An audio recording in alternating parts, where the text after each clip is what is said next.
sergeants and captains and majors that take part in it, they're all walking dead too. And so I hope they all enjoy following orders, because you're dead.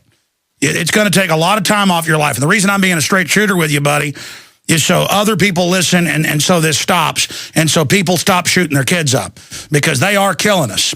And I'm sorry to talk that harsh to you, but I'm sure you want to warn other people. What would you do now if you had it all over to do again? Well, I wouldn't take it, obviously.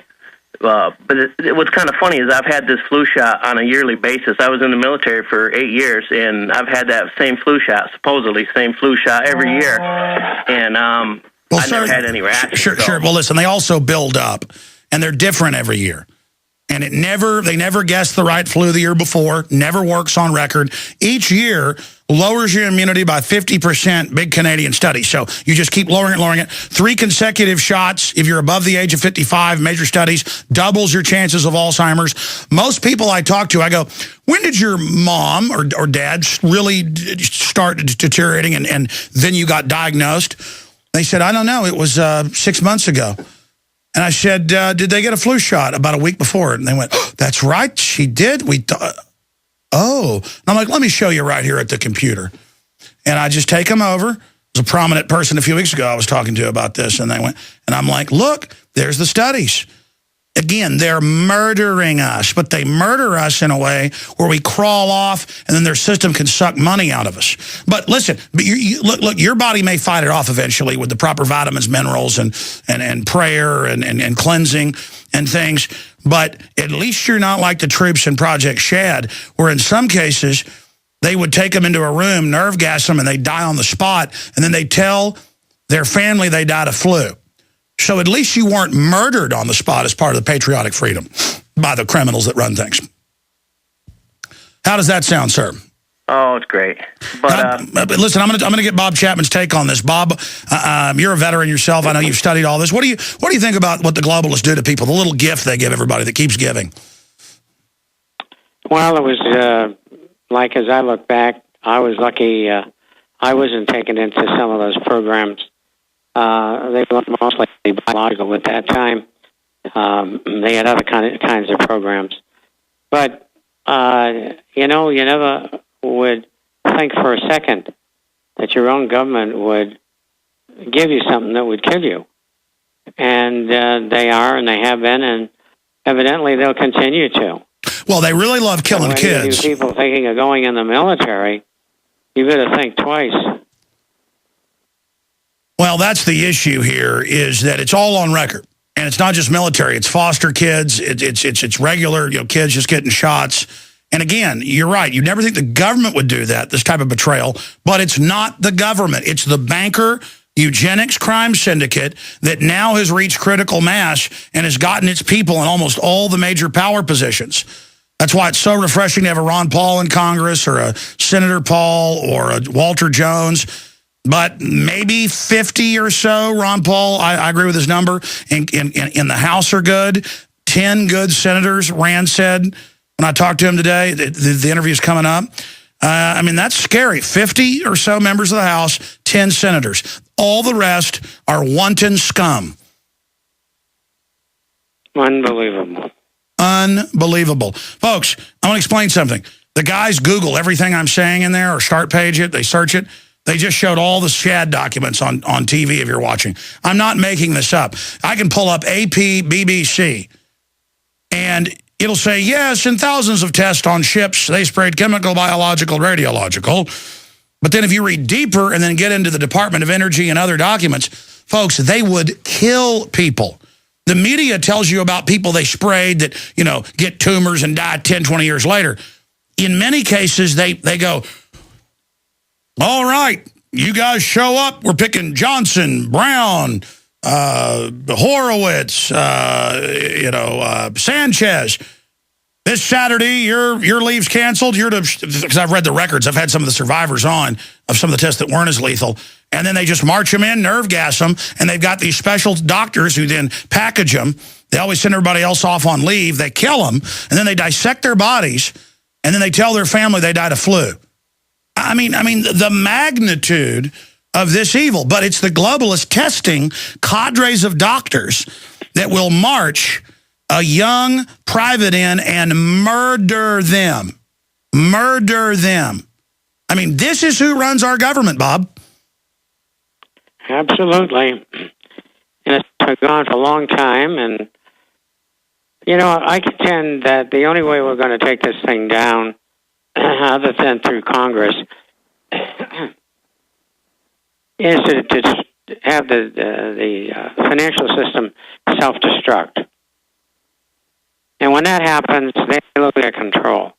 And that's the only way I can see getting to them. And it's key when it collapses that they don't use it as judo to get even more power posing as saviors. We've got to demonize them with the truth. We have got to overrun them with the facts. We have got to expose them as the murdering terrorists they are, the financial terrorists. We've got to show they're the real government that hijacked our government. The buck stops with them, not with Mitt Romney or Obama, these teleprompter-reading puppets.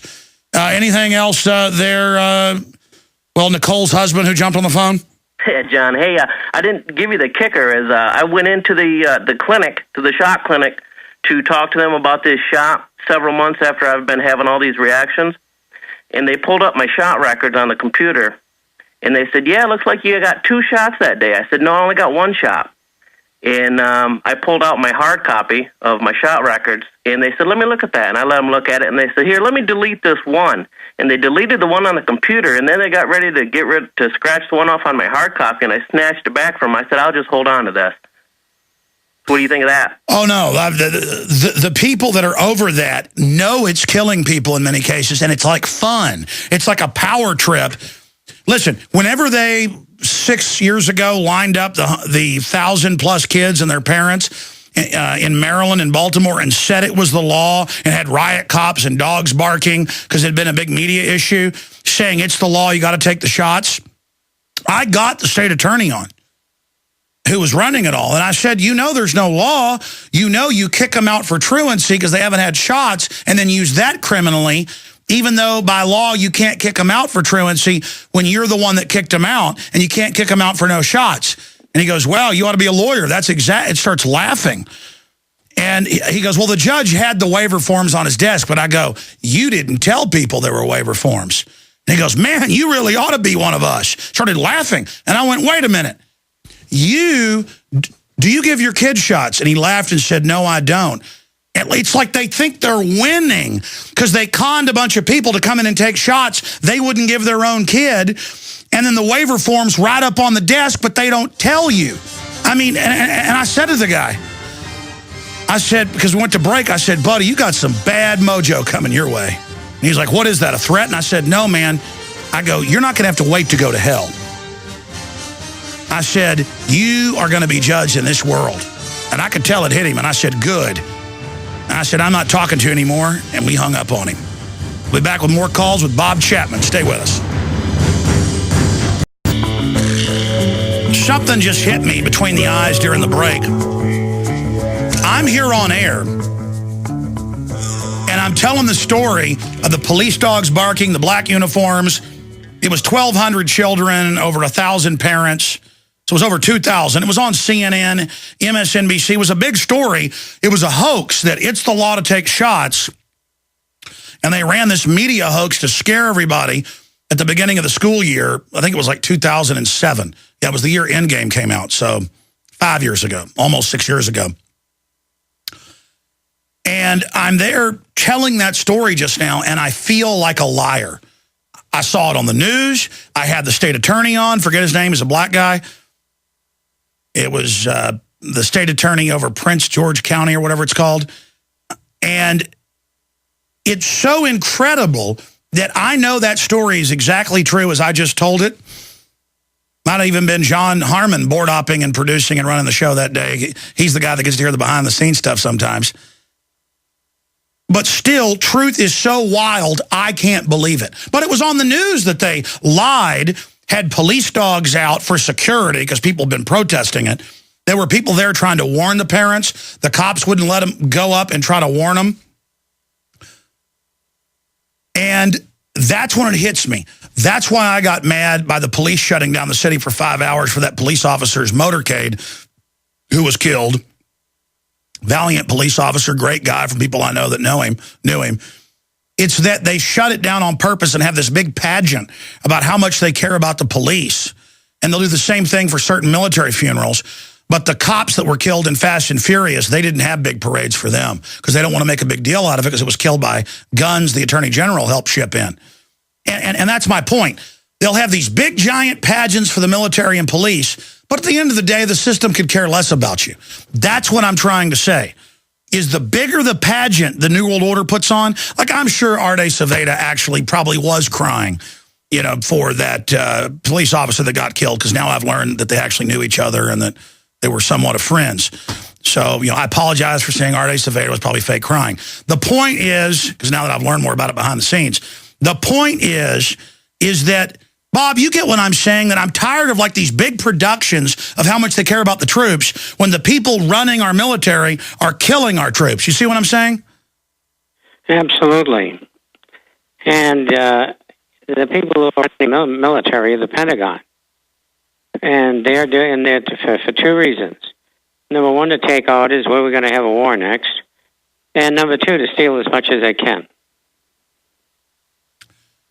Exactly. And I mean, even a lot of the higher-up officers aren't bad people. They're just order takers. They just follow orders and don't worry about it. They're busy playing golf, hanging out with their mistress. And so what if DU is soft-killing all the troops that huff it? I mean, that is such a huge crime right there.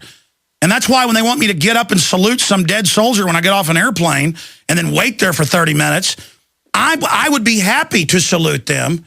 But I guarantee, and I did, but if I was to go up, or, you know, put my hand over my heart or whatever, which is a salute, basically. If I went up and told all those Austin cops waiting to take that dead Air Force MP out to Fort Hood to be buried, I'll guarantee if I walked up and said, hey, the troops are breathing DU, it's bad for them, it's killing them, they're not giving them treatment, they'd be like, get out of here, traitor. See, being patriotic to them is being mindless and going along with the traitorous activity and then acting like you're patriotic. Do you see the hypocrisy there, Bob? I certainly do, and when the minute of confrontation comes, and it will come between the public and those in the military who are willing to shoot at the public, they're going to find out that they've made the wrong choice. That's right. Those of you that signed on with the devil, you're not going to like it. All right, Bob Chapman with us for another 20 minutes or so to take your calls. And then we're going to get to the big Rand Paul interview that I did right before we went live today. There's video and audio, that is, coming up with the senator. Breaking news on that front. Right now, let's go back to John in Texas, then Ghost, Lloyd, Ed, Ivan, and others. Ivan's after John. John, you're on the air with Bob Chapman. Go ahead. Yes, Bob Chapman, I got a question for you. It's good to talk to you. Welcome back to the show. I was watching Fox and Friends, also known as Fox and Fiends, and I was listening to how President Obama is now snatching up oceans. So the United Nations and our government is now not only snatching up land, but oceans. And I want to see what you think about that. And what's the difference between Americans during World War I when they refused to take the League of Nations, and Americans today who still insist on letting the United Nations control things? Thank you. The difference is the globalists had more sophisticated radio and could brainwash the public. Sorry, go ahead, Bob. Yeah, as far as the two wars are concerned, most people who are in them, who are alive, are brainwashed. I mean, that's all I've heard for the last 100 years or less. And so that's the kind of reaction you would get. I would go to the American Legion and sit down and start talking to people, and you can't bring that subject up. They don't want to know that they were taken advantage of. The proof of it was what? What was the other part of your question, sir? John dropped off. I mean, I think basically he was asking, why did Americans reject the UN